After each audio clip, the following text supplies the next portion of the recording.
जय श्री राम हर हर महादेव। तो रवाना दिलाम এখান থেকে। তো কালকে রাত্রে আমি এখানেই আসলাম ট্রেন লাগাইয়া। তো দেখতে পাচ্ছ কালকে ওইখানে এরা আয়া বসলো 9টার দিকে মনে আয়া বসলো এরা। তো এখানে আসে পরে দুজন মানুষ এসেছে। তো দুজন মানুষ আনার পরে তো এরা ওইখানে দুজন ঘুমাইছে আর আমি এখানে ট্রেন লাগাই ঘুমাই গেছি কালকে রাত্রে আরামসে।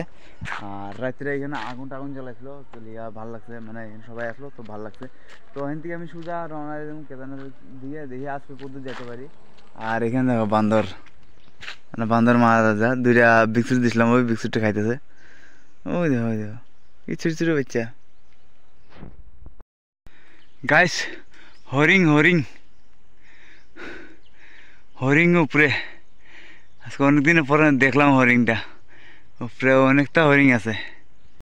পাহাড়ের মধ্যে কি সুন্দর একটা ঘর বানা। আমি সেদিকে দেখছি পাহাড়ের মধ্যে কি সুন্দর সুন্দর ঘর বানা। এই যে তোমরা দেখাইতেছি অনেক সুন্দর ঘর বানিয়েছে না পাহাড়ের মধ্যে। এমন প্রচুর আমি জায়গা দেখছি পাহাড়ের মধ্যে ঘর বানিয়েছে প্রচুর মানুষ। ও গুণ ধরে যে বড় বড় পাহাড়ে অনেক পরে গিয়ে আমি ঢালন মানে ডাউন পাইছি, নালে সিধা চড়তে যাও উঠতে যাও উঠতে যাও। এই যে কষ্ট হয়েছে বেজান কষ্ট।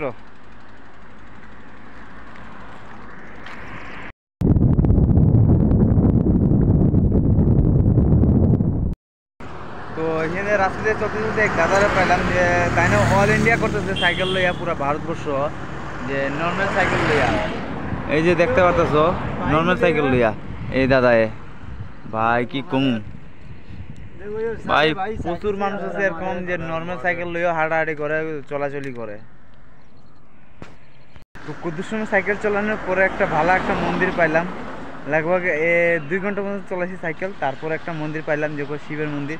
যেন দেখতেই পারতাছো কত সুন্দর একটা শিবজি মন্দির, আর এখানে শিবলিঙ্গ আছে একটা খুবই সুন্দর একটা। তো ওখানে আমি বর্তমান দ্বীপ প্রয়াগে আছি, জুন্ডা দুইটা নদী সঙ্গম হওয়া যে আলেকজান্দ্রা আর ভাগীরথী।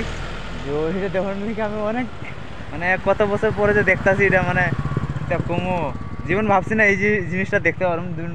দুইটা জল একখানে হয়েছে, মানে কি কমো গাইস। তোমরা দেখতে পারতেছো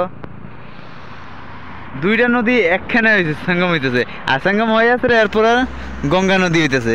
ভাই কি সুন্দর লাগে। ওই নিকে স্নান করতে লাগবো,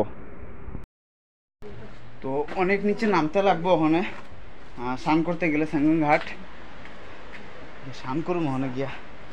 আর সিঁড়ি একবার চেক করতে পারো যে উঠতে উঠতে আমার পাওয়ার হালত খারাপ হয়ে যাবো গা, পাওয়া সব বেদনা হয়ে যাবো গা।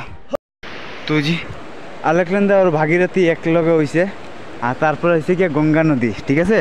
তো ওখানে আমি স্নান করুম যার মধ্যে ক্লিয়া যে একটা গরম লাগছে স্নান করুন লাগবো ক্লিয়া। এখানে পবিত্র একটা জায়গা, তো এখানে স্নান করতে লাগবো, এখানে স্নান করুম আমি। তো ওই সাইডে একটা দুটা মধ্যেখানে আমার স্নান করতে লাগবো, দুটা মধ্যে এখানে একটা মধ্যেখানে স্নান করতে লাগবো। ফটাফট এখানে স্নান করলাম। এখানে স্নান করতাম না, এখানে একটু রিক্সি আছে জায়গা আছে, তো ধরানোর কোনো জায়গা নাই। এখানে আছে ধরানোর জায়গা, তাই এই কারণে স্নান কর্মী জায়গাতে আমি। তো স্নানটা করে নিলাম। আর জলের স্পিড কিটা ভাই, স্পিড আমি যে স্নান করছি তোমার ওই যা দাঁড়ায় স্নান করছি, ধরে ধরে স্নান করতে লাগছে, কারণ জলের স্পিড প্রচুর আছে। তো ঠান্ডা তো করে নিলাম। আমার ঠান্ডা কি ঠান্ডা জল ভাই, 3টা ডুবকি লাগাইছি কিন্তু প্রচুর ঠান্ডা জল। তো আর বেশি স্নান করতে না, সর্দি খাইছি ধরলে। আর আমার কাপড় চাপড় তো ভিজা নিলাম পুরো একবারে, এটা পিন্ধে একবার স্নান করে নিয়েছি। অনেক রওনা দিলাম এখান থেকে। তো ওখানে ডাইল আর ভাত বানাবো, শর্টকাট খাওয়ান ডাইল ভাত। তো শর্টকাট বলতে গেলে একটু গ্যাসটা পড়বে বেশি ওই, তো কিছু ব্যাপার না। এখানে ডাইল আর এখানে ভাত আছে, অর্ধেক খাইয়া লেছি। তো আমার বোন আসলো, তো বোন তারা কথা কইতে কইতে আমি পুরোটা খাওয়া শেষ করে দিলাম। আরও কিছু ভাত আছে, খাওয়া শেষ করুন। পেটটা ভরে গেছে খাই আছে ভাই কীরকম। তো এটা ফটাফট শেষ করলে এই ভাতের পুরো শেষ করে এলাম, শেষ করে ওইদিকে জল আছে জল ধুয়ে এলাম।